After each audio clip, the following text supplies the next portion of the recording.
I am Pantea Karimi, an artist and educator based in the San Francisco Bay Area in Northern California. Iskandar Marries Roshanak is a painting from a handmade Persian book created in 1655 in the city of Isfahan in Iran. The painter's name is Moin Mosawwar, who has signed his name here at the foot of the page. The story is from the Shahnameh, or the Book of Kings, an epic Persian poem about the adventures of the kings, queens, and heroes of ancient Iran.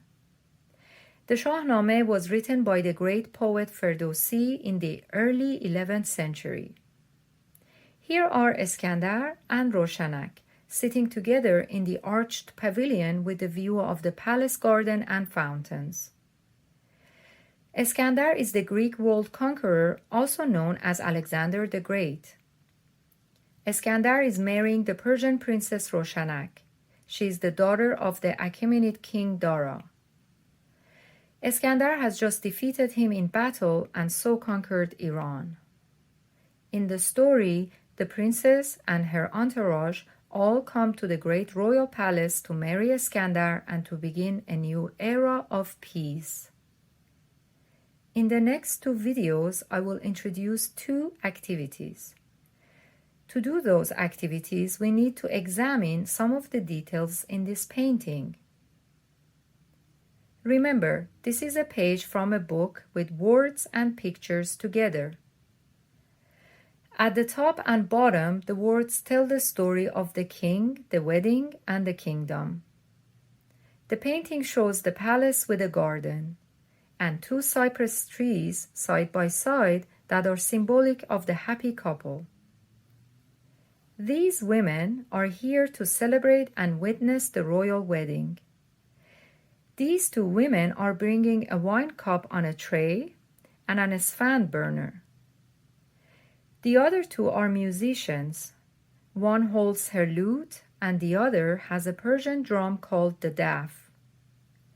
This man, in the right-hand corner, is the palace guard standing outside.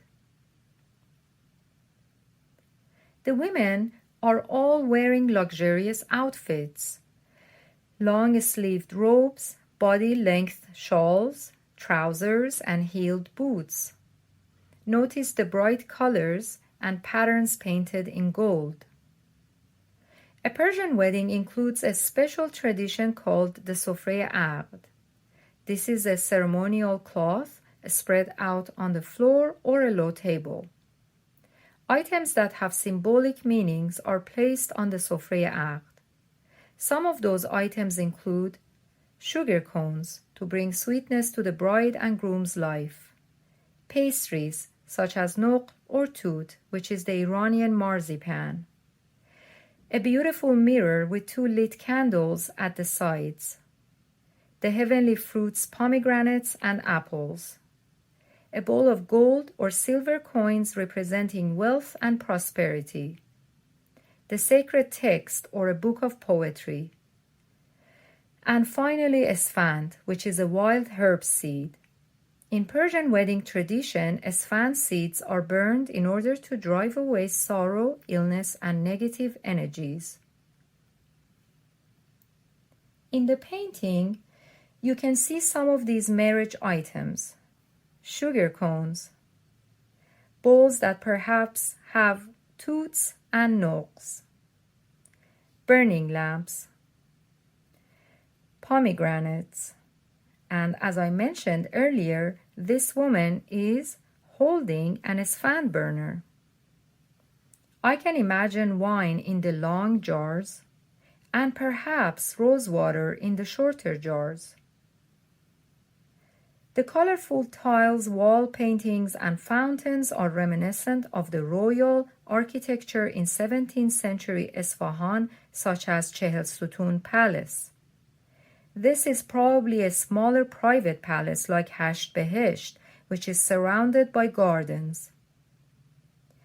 The geometric shapes of the upstairs pavilion and the courtyard pools are also found in the palace architecture of Iran. You can see the stairs showing that the room overlooks the sunken courtyard. Water is always an important element in Iranian garden design. The pools reflect the architectural splendor of the palace. These also have decorative purple stone rims and golden water spouts. Under the archways, there are white walls with two colorful murals. Here we see a finely painted landscape. Don't forget to notice the two little roof balconies and the pink tiled dome. The beautiful patterns are everywhere, giving an opulent and festive feel to this palace.